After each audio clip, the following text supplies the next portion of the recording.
screw this person. They've made this comment before. All right. So ugh, jerk. It's called Coastal Elitist. So when I listen to your podcast, I can't help but think that your experience is that of attractive, wealthy coastal elites.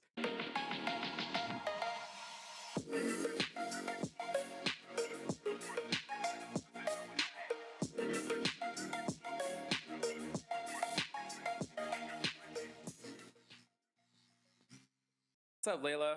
Hi, Brian. Happy podcast day. Happy podcast day. I am pumped about this episode. I am too. we asked some of our listeners to send us some questions, and you guys delivered. Yeah, we talk about a lot of subjects on the show, but you have been asking questions over time. We've been stacking them up, and we said we would do an episode that we just answered some of the hotter topics that come through the chats. I mean, you sent chats, DMs, you've answered polls on social. And so today's the day. I don't even know if they're listed out as for each other, but you can tell by the question that they're directed towards one or the other person. This is going to be fun. All right. So I think we should just dive in, honestly. we're just going to dive in the future. Don't forget to like and subscribe if you like content like this. And if you like seeing us squirm during this episode. But in the future, if you have questions and we didn't get to something that you really had that was burning, feel free to throw it in the chat. Yeah. Send us a DM. And we'll do it the next time we do a round. Yeah, like this. We got like 50 questions. So like, please keep them coming. And we want to keep doing these. All right. Okay. So I want to ask you the first one. Can I? Yes. Okay. Oh, man.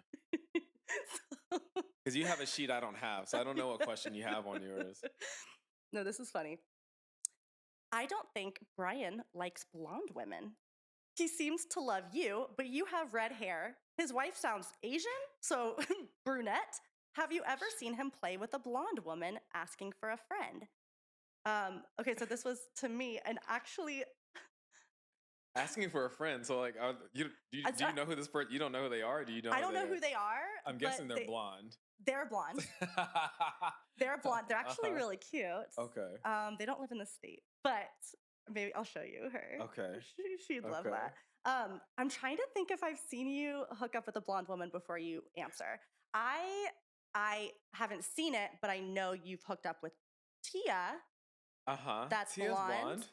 But if I really think, no, you like Filipino women. You like, yeah, no. What's your deal? Why do you hate blonde people? What a fucked up question. This is so funny. Damn. What are they stupid? No, not at all. You used to be blonde. Was I not attracted to you when you were blonde? You tell me. Did we've never hooked up while you were blonde? No. When you first, the first time you met me, I was getting kicked out of a bar. That's true. So your first impression of me wasn't great. You were definitely blonde then. But were you attracted to me? I thought you were crazy. I was trying to keep you out of trouble. Yeah. You know, I thought you were about to try to fight because she was wrong. She was wrong. But look, wow. So, you know, I grew up around mostly Black and Latino women, and I am part Asian. So I think I naturally am attracted to people of color. And it just so happens that there's not that many naturally blonde, Latina, or Black women. Whoa. Okay. No. So look, I do like blonde women, or rather, like I like personalities, and I appreciate beauty in all people. Just not blonde people. False. This is not true. I have definitely hooked up with blonde women. Okay. Fair enough. I've had two blonde, or at least dirty blonde girlfriends. Okay. I have. It didn't work out, but it didn't end because they were blonde. Okay. Or anything like that. But I will say at parties, I'm curious right now though. Do blonde women in the lifestyle space, that from what you've seen, do blonde women tend to date white men? Not that I've like noticed. No, I mean, as a former, I had white blonde hair since I was 14, and my first boyfriend was Black. So no. Yeah. Okay. Cool. So I don't think there's anything there. I think there might have been something around like maybe I'm like more uncomfortable approaching certain women. So there might be something around that. Are you intimidated by the blondes? That's what I'm asking myself. Like, am I intimidated by the blonde women, or am I intimidated by their partners? Or is there like a Mm. weird race thing in my mind around like who I think their partners are that they probably aren't? I don't know. There's some unpacking to do Oh there. yeah, There there is. there might be something to it, but I don't think it's like, oh, I don't like them or I'm not attracted to them. We've planted a seed. Let's see what happens. There is something. Okay. Wow. All right, Okay. your turn. Asking for a friend. All right. Okay. So this one's titled, How Much Does Size Matter? It's a great question. Okay. So, Layla, Mhm. I've heard you say that you prefer normal or average size men, which made me feel better because I'd consider myself average. That's honest. All right. Do you think most women are like that? And where do you think all the I'm going to say big member talk comes from? That's a great question, bro. I don't even know who you are. I'm glad you asked this. No, that it is a good question. Like, does size matter? Yes and no for me. Okay, so if they're too big, it hurts, and I feel like too full, and I don't think that like sometimes that hurts, and I feel like I have kind of like a short like pelvic wall or something, and so it'll like hit like a wall or something, and I'm like, ow, like that kind of hurts. So I don't like them like too big. I like average because then they can kind of slam into me more and it doesn't hurt Okay. and that feels good. So it is more about like the motion of the ocean, I guess. Like I'm giving like the stereotypical response, but I think it's about enthusiasm. I think it's about how much they want to pleasure me more than like the size of their penis. Interesting. Yeah. So you're saying if they're big, but it's all about them and they know it's big, then like it's not great love and it's not great sex anyway. Yeah, like I've kind of found that guys that have really big dicks aren't actually that great in bed. Interesting. Yeah, I think it's the guys that are like average and maybe even below average that know that they need to get a little bit more creative and it feels better. Okay. Okay. Okay. Because they're using their hands or they're Yeah, they're using okay. their hands, their mouth, they're getting creative, they're trying different angles. And when a guy has like a fat cock and a big dick, and like, I feel like they have this little like arrogance about it in bed and they think that they don't need to do as much because they have a big member and they're like, my work here is done. So then why the culture of women talking about guys' size so much? Well, Like I mean, why do like when they introduce people, they may say something like, "Oh man, he's got a huge thing. Like lately you should meet him. He's got a great, you know." I do we do hear that. Like we have a friend that everyone calls him like horsecock name, like they're Uh-huh. yeah, like there's people that have reputations and some women like that. Some women are size queens, right? And they love the big dicks and that feels the best to them and like cool, but that's just not my experience. So I don't Yeah. know. Yeah. Um, I also like what you said about like if it's smaller, they can go like to Pound Town basically, yeah, because that is rarer that we can just like let loose. right. Yeah, Because like you have a really big dick, but also you don't put it in all the I way. don't. Because you know that it can hurt a lot of women and you are also so mindful about pleasuring who you're with and you're changing things up, right? You're changing positions, you're going down, then you're going up and then like you're moving your hips a certain angle. So like you're very aware of pleasuring the person that you're with and that's way hotter than just being like, "Oh, I'm just going to fuck her." Yeah, I'm actually trying to work it in different directions and angles. Mhm. Yeah, I'm trying to put it to work, and at the same time, I can't do. And I get jealous because other guys do. They just like boom, boom, boom, boom, boom. They just go for it, and like that slapping sound. Yeah. Like I like that sound. I love when I get to do that. Man, when Mhm. someone says go for it, I'm so pumped. And I'm not the biggest at the party by any means. Hey guys, there's by the way, guys, there's always a bigger one. There's always a bigger one. Mhm. Don't go and attach your ego to the size of No, please your don't. Please your don't. Like pants. I can only think of like one or two people that I've hooked up with that had a smaller penis size that, but didn't really feel like much, but they did other things to kind of make up for it, Yeah. you know? I also think that for the like, and I don't know where exactly this question's coming from, like the psychological, Right. thought behind it, but um, for all of the shit in the space around like, men being judged for the size of their penises, especially by women, and it's what you talk about. When the party happens, women play with all sorts of guys of all sorts of sizes. So Mhm. like when it's time for like the guy was nice to you, you had a drink together, he asked if you wanted to play. In that moment, women aren't worried about, for the most part, they're not worried about what size you are. Like if you are Mm-mm. kind, if they're having a good time with you, they're gonna have some fun. Right. And it's still fun. It still feels good. It's just, everyone's just different. Everyone's different. Like, there's been plenty of times I've talked to guys at parties and I'm like, I'm really connecting with them. I'm excited to play with them. And they pull their pants down. And maybe it's smaller than kind of what I anticipated, but I'm never like, damn it. But there's lots of women that are, that are like, ugh, like, that's not what I wanted. But for me in particular, like, I think I'm getting more demisexual, but like, I just like don't really care. But they're not going to say that to your face. They're not going to be like, oh, no, it's too small for me. No. Like, I don't think so. I mean, I never would, but. It's so funny. I'm glad he asked this question. And that is Yeah, we've never really talked about that, like, does size matter? That's a big topic. I got like 10 of those questions, actually. Of size matter questions. Yeah. And oh man, I hate that we belittle people about, there's nothing they can do about that. No. I do know somebody that has like a pump. They pump it up before play? Yeah, like it's like surgically. But that doesn't make it longer, right? It makes it like harder and bigger. Okay, girth-wise. Makes it girthier. Yeah. And see, this comes from porn. Yeah. I guess you're right, because in all pornos, it's usually like big old fat cocks, huh? Yeah, there was another podcast, I can't remember what it was recently, and it was someone from the porn industry, and they were saying that there's been a lot of, like with models on the female side, there's been a lot of progress being made around models of different size, right? So you have like plus size models, all different body types. And even in porn, you start to see that, but it has not fully translated yet to the males that they put in the video. And that is super interesting. And so I wonder if like over the next couple of years, you'll start to see more and more average guys doing porn. And I think that might, in 15 years, this might not be a question anymore. Yeah. That'd be interesting. That'd be interesting. Okay. You want to read the next one? Are we the ugly couple? I've been listening to your show for a while, and a few times you've mentioned couples where one person is hotter than the other and how it's hard to find play if you're that couple. We've had a hard time, and I'm starting to think we're that couple. I love my guy, but he's not as fit, tall, or attractive as a lot of the guys I see on these apps. Plus, I used to get attention, and now I'm not. Are we that couple, and what can I do about it? I love this question for you because you talk about this a lot.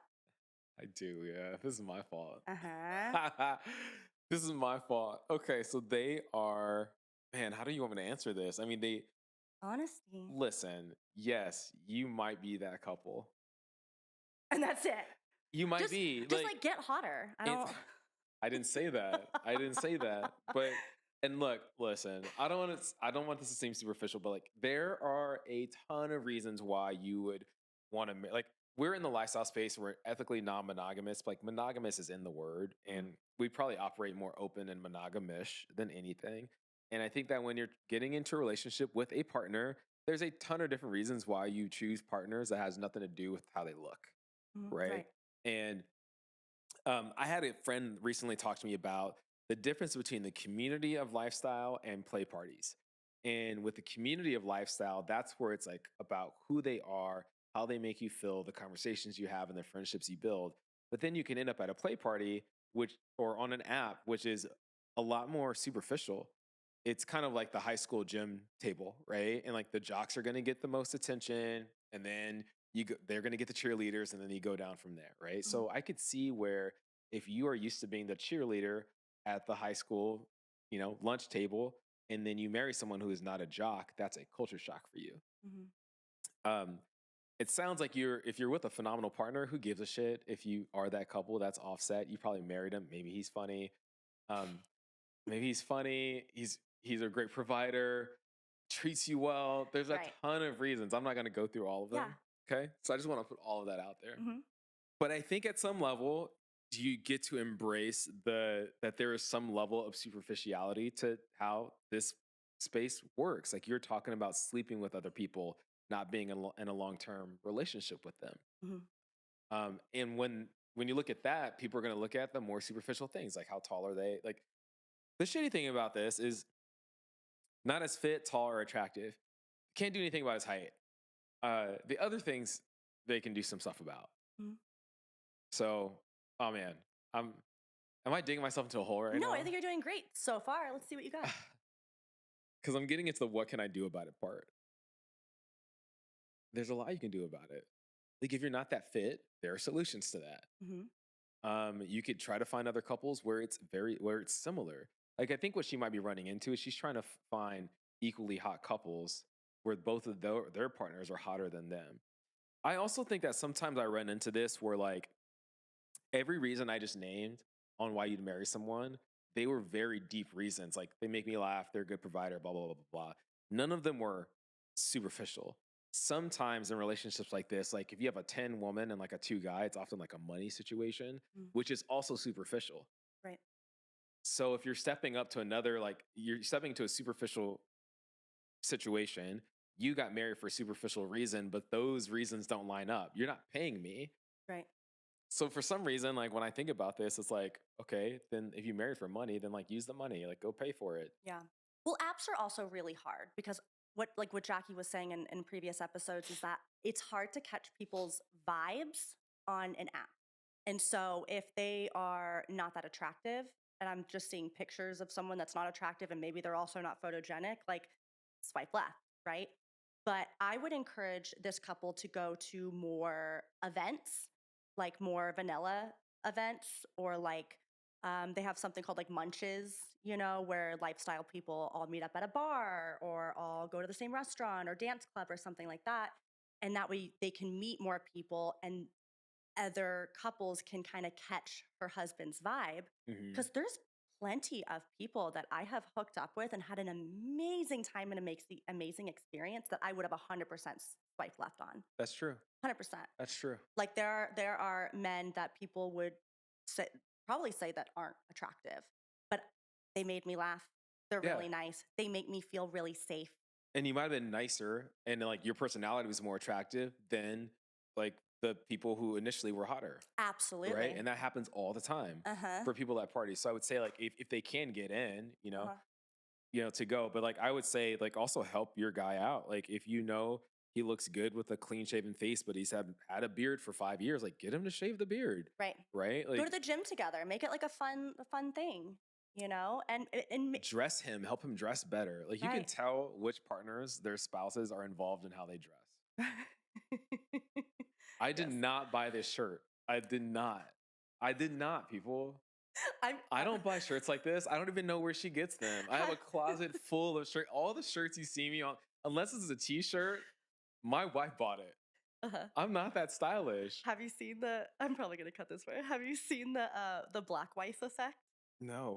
where, where she's dating like a white guy that's like not cute at all, and then the black wife effect, and then all of a sudden he's like super suave and he's all like clean shaven and It's super stylish, and Yeah, like I love it. it is true. I do believe it. Like if your guy's walking out around and he doesn't look good in what he's wearing, that's your fault. You're 50% of that. You let him you let him leave the house like that. Help him out. Help your guy out. And like and also boost his confidence, because maybe he's lacking some confidence, and confidence is sexy. So if he also doesn't feel good in his own skin, that sucks. So like go to the gym together and hype him up. Hey babe, you look really good today. sure. You look hot. For sure. Love that shirt on you. Yeah. Like Or hate that shirt on you. Take it off. Switch it up. A nice guy. It's so funny you mentioned Tia because when we're talking about the blonde part, because her partner and I are like have gotten really close, Mhm. and so we were going to a party once, and he told me what he was wearing, and then when I saw him there, he wasn't wearing what he said he was wearing, and I was like, dude, what happened? He was like, Tia vetoed it. She made me change. It's like good because you look great today. You look sexy. You're gonna Mhm. look fun and goofy before. Yeah. This is better. That's cool. And I think you need that. Well, Hopefully your guy, whoever wrote this, hopefully your person is nice. If yeah. he's a jerk, then like that's a lot Yeah, going tough against you. titties, kitty. Ain't gonna work. That's a lot going against you. Okay. Did we cover that one? Yep. It's like work out, dress better, be nice. Okay. Oh man, this one is tough. This one is called Where Are All the Single Men? Exclamation point question mark. Where are all the single men? I've been solo poly. I think this is from a girl. I've been solo poly in the space for about 2 years. I love all the events and the fun one-off experiences that I have, but I really want a relationship. It feels like none of the poly men I meet want to be in a relationship. Do you think I need to leave the E&M space to find the relationship that I want? Why aren't there more single men ready for a primary? Do I need to convert a non E&M guy to the space? Holy shit. Oh, that's a lot to unpack. So she's looking for Solo poly. a single guy that's in this space that is looking for a primary. She wants a primary partner and she's trying to date within the poly space to find him. Yep. And it's not working. Okay. She's looking for a primary, so she doesn't want to date married men, which is all I want to do. Why do you only want to date married men? Because, they're vouched for. Okay. They probably know how to treat a woman. They're just, in general, just better people in my experience. They're better to date. Is there a test you could do to assess, like, do you have the personality of a married man, but you're just not married yet? Should we make one? Because, like, did married men become that when they got married, or were they that before they got married? No, they've been trained by their wife. Like what Ali Wong says, like they've been pre-yelled at. Like they know right from wrong. They know this, like the stupid shit that they say or do isn't going to be tolerated. So you think we've been trained? Yes. You would not behave in the same way that you probably would have if you weren't with your wife. I don't think it'd be that far off for me, but I do. Well, maybe like, not, but look, I'm wearing this shirt, so yes, I've been. Okay, so married men have been tamed or trained. This question is hard because it's like you're kind of asking the wrong person here. Because I would also like to find some single guys that are like worth. Well, what are the challenges? What makes it so hard to find a solo poly guy who's down for a relationship? It's hard because I'm thinking of our circle of friends, right? There's a couple of poly people, but mostly not. Mm-hmm. They're mostly just non-monogamous, swingers, whatever, right? So I do know of some poly groups that like I'm not really enmeshed with as much as our group, that maybe that would be a better space. I actually like don't really know how to answer this. I'm sure she's done the apps. I'm sure she's done like I don't know. I have questions. I mean, I have questions for that. I'm curious how many of these poly guys are really poly. Oh, like you think she's finding like a solo poly guy and then it turns out he's not actually poly. He just wants to sleep around. Well, this is one of the concerns or one of the frustrations people had with Field. Like after it really started blowing up in like 2023 and stuff like that, that there were all these people ending up on the app that weren't really kinky or looking for anything alternative. They just thought that it was a place to find hookups. So they were saying like, I am poly, but really they're just like fuckboys, right? So I wonder how much of that is going on. The other thing that came to me around this was that there is if you are one of the lucky poly guys that gets to move within the E&M space, you almost have a negative incentive to settle down. Well, I guess it depends on what, I mean, maybe, I don't know. Like if you, for many of us guys, like many of the Discords, you can't get in as a single guy. So if you've gotten through that crazy filter or you were married before and now you're solo and you're still being able to operate in the same spaces, you get to show up at parties every other weekend in LA, at least, maybe in other cities, and just sleep with people without any effort. So then why would you hop in, unless you were the relationship type and really wanted to be in a relationship, that access, I feel like it's incentivizing you to stay single. Okay, well, you're also making the assumption that they don't want love. For sure. That's what I'm saying. Like, if they're not the type of person that really wants a relationship or wants that love. Right. Right. And so I bet it sounds like she's dealing with people that want to hook up but don't want anything more than love. She's dealing with like the hookup culture of it. I'm sorry. I wish I had a better answer because if I did, then I would have a boyfriend. Do you think they need to leave the E&M space to find it? I know so many women that did. That find and convert or just find and leave? Well, that find it and either and convert just sounds like not the right word, but maybe encourage them to step outside of their comfort. It's a religious term. I know. It's flirt and convert. Have you heard that before? Of course, okay, of I was course. making sure. But yeah, I know plenty of people, plenty of women that have gone outside of our space. have found somebody and then have been like, hey, let's go to a party together. We'll just play together, but I want to introduce you to my friends. Yeah. We'll just play together. And maybe they do that for the rest of their lives and they're happy with that. Like, cool. I'm curious if this person would be okay with that, or if they truly in their heart know that they're poly and want to live a poly life forever. That would have to kind of be the first, like one of your first conversations on the date, right? Yeah, I also think it's a lot of pressure to try to find your person in one space. Yeah. Like, if I was going to the grocery, if like I can't find my person, I keep going to the grocery store every week and I don't see them. It's like, okay, let's try some other stuff. Right. I think the chances that you meet your person in whatever you're into the most, it kind of limits you. I would encourage her to expand. Yeah. Maybe they are poly. You just meet them at the rock climbing gym, or you Mm-hmm. know the Sunset Rufus Del Sol set. Right. Some other interest that you had, Right. and then bring them in. So I think looking for it from the play scene itself or on the play apps might be a little tough. But yeah, like what's more important to you, to live a polyamorous lifestyle or to find the love of your life? Great question. Right. So I think I'm done with that question. Yeah, I did it. We nailed it. Next. you did it. Oh Yes. man, Okay. you read it. Um Oh my god, I just looked at question 5.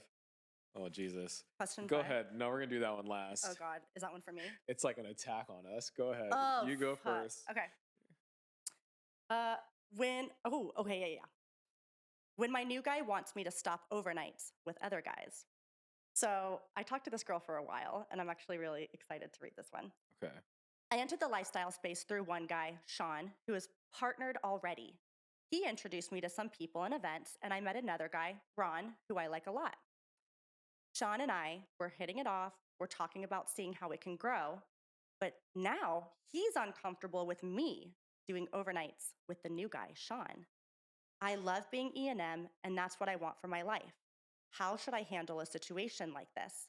What kinds of questions should I be asking both of these partners? Okay. So I'm gonna summarize. She was dating one guy Mhm. who is partnered, Yep. met a new guy, Mhm. likes the new guy, but now there's issues with overnights. And this, I have opinions. I just want to know yours. what do you think? 'Cause I'm thinking No, I about want to it. hear yours. You've been talking to this person for weeks. Okay, fine. So so the first guy is partnered. He's feeling he doesn't want her to see other guys, right? Or like to do overnights with other guys. So I think that they need to sit together and discuss their particular boundaries and agreements. When they say them, you mean her and the guy, not like all three of them. Right. Okay. Her and original guy, not new Okay. guy. I think they need to sit down and say, like, what are our particular boundaries and agreements? If she says, I want to continue seeing this other guy, an original guy is like, I'm not okay with that. I think she needs to come to the conclusion, like, if she wants to basically say, this isn't how I want to live this poly life, Uh-huh. um, and either break it. It's because I'm curious what original guy, why doesn't he want her to have these overnights? Is it because he's scared of losing her? Is it because he's jealous? Is it because he's intimidated? So I would dive deeper into original guy and say, like, what is coming up for you? Right? Uh-huh. And see how he responds to that. So come to it from a place of love, more so than a place of like defensiveness. And if you guys aren't aligned on that, then maybe you guys aren't good partners for each So other. if you were in her shoes, you would have a conversation and ask him where he's coming from Yes. and in which, what are you trying to get at? What the insecurity is that's Yes. behind it? Yeah. Man, I hope he's done some work. Well, that's So what you this can whole identify space. that. That's what this whole space is about. This isn't uncommon though. No, not at isn't all. and it shows up in different ways too. It happens when, like, let's say, I've heard it happen where a woman was partnered, started dating a guy, and then that new guy was like, I don't want you to go to play parties with your husband. And it was weird because she already had this primary partnership. I just think that what happens is with poly, we often think about like how awesome it would be to love multiple people, but we don't think about like the insecurities of multiple people or the boundaries and agreements of multiple people, and that's what she's running into. Yep. So I think those are just conversations that she gets to have. But what jumped out to me about this was that S is already partnered. So she's partnered. I mean, he's partnered. She's single. New guy is single also. So polyamory might be right for her. She might just be realizing that she can't be polyamorous with someone who's already partnered. She could Mhm. also be discovering that like maybe hang out with the new guy and then there's something else will blossom with someone else. Mm. I think she gets to, if she wants hierarchical polyamory, she gets to have a primary partner also, Right. right? And so maybe like he's got this solid base. Like, who is he to stop you from developing your own solid base? Right. Um, that might feel scary for him, but that also might be better. Yeah. I wonder if this is a hierarchical situation or if this is more like kitchen table. Yeah, and I don't even know if she understands. You've been talking to them. I don't even know if they Right. understand hierarchical polyamory versus what's the other one? Kitchen table. Kitchen table. Got it. Hmm. Why is it called a kitchen table? Because like a round table, Yeah. So like we all, you know, we we all eat everyone's on together. this. Yeah, we all eat together. Like we're all on the same Okay. level. Yeah. So I would ask. Yeah, I would. Those are the types of questions I would ask. Yeah. Tough position. You're not alone. Poly is. I know you love it. It's I do. tough. I don't. I love it. Like, because it's awkward and it's weird and it's uncomfortable and it's like, it's so much growth and it's so much love and it's just, I want it for you, and I want it for all my friends who aim for poly. I just, whew, man. it's worth it. Okay, here's the last one. Last Okay. question. Okay. I haven't looked at it. Screw this person. So this they've made this comment before. All right. So ugh, jerk. Oh my God. All right. This one is called. You're gonna remember this when you hear it because he. All right. So he said something once, and then you handled it, and then they popped back up, and we asked people to open questions. All right. It's called coastal elitist. Okay. So when I listen to your podcast, I can't help but think that your experience is that of attractive, wealthy coastal elites in a liberal state where there are an abundance of events and everyone is hot. It can feel unrelatable to someone who lives in the Midwest like me, who doesn't have access like you. What advice do you have for people who want to live a lifestyle that you're talking about, but who don't live in California? Move. Move. I don't know. I know who this is. Yeah, you know who, yeah. uh, You softened him at first. He I kind of know. backed off. I He was like, "Oh, know. I get it. Okay, I get why you talk Yeah, about it." But he that's came back. okay. That's okay. Everyone's gonna have different opinions, and like that actually wasn't as rough as the first couple of comments. But no, I mean that's a good point because he's right. Like we live in Los Angeles. We live where there's beautiful people. We have we could go to a party every day if we really wanted to, right? And they're attractive and they're successful and they're but like Midwest, that it's hard because like I've traveled and I've gone on apps and I've been like, oh god, oh, these aren't like the people I'm typically attracted to. Uh huh. So like, I don't do I have advice? No, but like, I don't know. Help me out. I Do you don't want me know. to save you? Yeah, save me. Man, it's look, it is we live in LA, man. Like LA is where LA, New York, Miami, Mhm.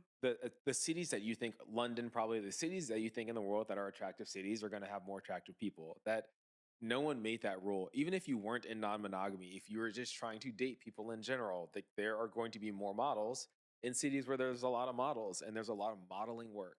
Mhm. So if you, man, I have this buddy who loves Cuban women, but Mhm. he lives in like San Luis Obispo. Mhm. Like, bro, if you, and he's like, I can't find what I want. No shit, dude. Right. Leave. Go move to Miami. There's Right. plenty in Miami looking for guys, right? Right. Looking for good guys. So I would say one, like, yeah, move is part of it. But I also think that, and I could be way wrong, but I think that there are attractive people doing this in every city Yeah. in the country. Yeah. And because I also know people, like, I think I can move to Miami and tap in and find a community to tap into that's attractive. But I have some friends in Miami who have said similar stuff like this. They're like, Mhm. "Oh, it's not as hot here. It's not as hot in Miami." We have friends in Atlanta. Atlanta Yeah. who feel similarly, but like we might have a different experience. So when I, reading this the first time, I thought one was like move, two was try harder. Try harder. There's got to be something out there. Cause like I could like, should we move there? Like, you might be right. You might be right. We could also come there and see if we call you on your bluff, right? Yeah. Invite The us over. the third thing though, and this is like, it's really easy to call us like elitists and not recognize that we built this network. Yeah. This wasn't just happenstance. Like, we find people, refer them in, Hmm. we vet each other. There's a community of sharing and supporting each other in it. And like, people started these parties and held a standard and invited them. So Hmm. if it's not in your market, then hey, there's an opportunity for you to start it. What I did is I started a Discord server and I would go on the apps, and then people that I found that were interesting or attractive, I'm swiping right on. I'm starting a conversation. I ask, "Hey, like, would you like to join my little community? You know, Hmm. they live in LA just like us, and we're, and so I did that with hundreds of people, and we'd have meetups, like once a month. And like, so Right. we really do create our own community. So if someone is struggling with finding their community, make it.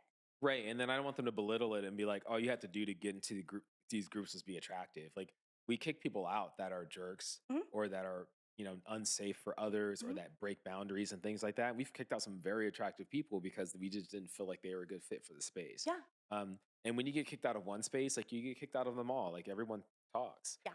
Everyone talks. So, and you had an episode where you talked about someone, you contacted the organizers of a group he was in, and then he was kicked out of all of them. Yeah. And that's exactly what should have happened. Right. So I would say I hear what you're saying. I don't take it personally or no insult. But there's an opportunity. And I think if Layla and I transplant it to, I don't know, pick a Midwest city. Idaho. Okay, that's a state. But like, like say like Nashville or That's not Midwest. Nashville's not Midwest. Okay. So, okay, Kansas City. Is Kansas City Midwest? Can we agree to this? I hope so. For the sake of this argument, people, we're gonna say Kansas City's in the Listen, Midwest. we're hot and dumb. Okay, no, I'm just kidding. I know. Yeah, he Oh, didn't God. say smart, college educated elitists. He said, No, but I think that's Or- like, I think good advice is to, if you can't find your community, make it. And do it like on Discord or WhatsApp. We have friends that have WhatsApp WhatsApp. groups that yeah. create your own community, because there's lots of other people that are out there that feel the exact same way. Right, but that takes a lot of courage and it takes a lot of work, right? So It does take a lot of so work. so like that's what I was gonna say. Like, don't be lazy and just like make it about. Don't just think that it's just about how hot people are. Like, there's a lot of community building work that goes on here. Yeah. Okay. Yeah. Wow. That was a good one, man. I'm afraid now because if that was a softball, people online are mean. Whatever. I'm so used to it sometimes. I swear to God, I'll look at our TikTok comments sometimes. There was one where I like said the F word and it was bleeped out, and someone commented, they were like, oh my God, I can't believe she used the F word. And someone commented under and was like, that's because she doesn't believe in God. And I'm like, what is going on? Like, I've had people in the comments that are like, you should off yourself. And I'm like, okay. Yeah, I don't. Because Christians never curse. I don't know what's wrong with people, and I don't know how they have the time. Like, who are you? I know. What do you do? I think about this too with people who comment on porn sections of Pornhub, and like, they say rude things. It's like, first of all, dude, you have to make an account. Like, you have to make an account. You have to log in. You have to find this video and then be an asshole, dude. Just go do like, at any given point, go eat a Twinkie, jack off, and fall asleep. Like you didn't need to do this. So I was scared when we first, started doing this publicly, because it's only been a couple months we've been doing it like publicly like this, and I was terrified of the comments and the things that we were going to receive from that. And it doesn't affect me at all like I thought it would, because I feel like I am living my most authentic life. I'm really proud of myself. I know that I'm a good person, and like I'm not hurting anybody. You're not. And so if someone has hatred in their heart for a complete stranger who's like living their best life, like, whatever. I'm proud of you too, or Thank I'm you. proud of us, and we've definitely helped more people than people have been upset. And Yeah. like, I don't care if people are like, you're upset, you've never tried it, don't try it, don't come to a party. I don't Yeah. want you here We anyway. don't want you. That's fine. No. But it is funny to see them go out of their way. Yeah. So great job. Maybe at some point we'll take the mask off. We've been getting my wife and I have been getting like I've been having some fangirls, Yeah. Uh-huh. which has been fun. And usually it's like, hey, I just found out about the podcast, like listened, binge watched it. Mhm. Oh my God, that's so crazy. Mhm. Or there one party recently, this girl was like, oh man, my friend is a huge fan of yours, and like I would love to play with you tonight. It like just for her, you know? So It's like, all fun. right, that's kind of fun. So There, that I want to say one last thing. So go. I threw a Halloween party for some kids, and so it was like a rated G Halloween party, and me and some other friends like we put it together, and it was perfect. We had like God 30 kids, all the parents, blah blah, and we did it at my house. And I throw a great kids party. I am the best. And there was a gentleman that was there, a dad, and he was like not flirting with me, but he was very friendly. And sometimes I don't know how to differentiate like vanilla people, and Uh-huh. like sometimes I forget kind of where I am. And he was leaving, and as he was leaving, he turned to my dad and my husband, and he went, "Oh gosh, if this is how your wife throws kids parties, I wonder how she throws the adult parties." He knew. And I went, and when they told, because my dad knows everything, and so they came up and told me that, and I was like, But he didn't say anything. he didn't say anything. So I'm like, does he listen or what? Or like, it could, but I was just like, "Oh, give me a break, dude." It gets around, but it's fun and it's harmless and it's all people who get it. And you know what? To some extent, they're all going through the same thing. They're Yeah. all trying to live some level of their life, and like everyone's full of shit and like trying to hide it, and like we're just Like not everyone going that thinks it, route. but no one's talking about it. So allow Exactly. us. Exactly. So listen, everyone. Thank you for the questions. These were hot. Keep them coming. Some of them were tough, and we're not experts here. We're gonna do our best job with all this Yeah. stuff. We hope that it was supportive, right, Layla? Yeah, it was fun. I like those. All right. We're going to wrap it up there today. If you love content like this, don't forget to like and subscribe. And until we see you next time, try something or try someone new. Uh.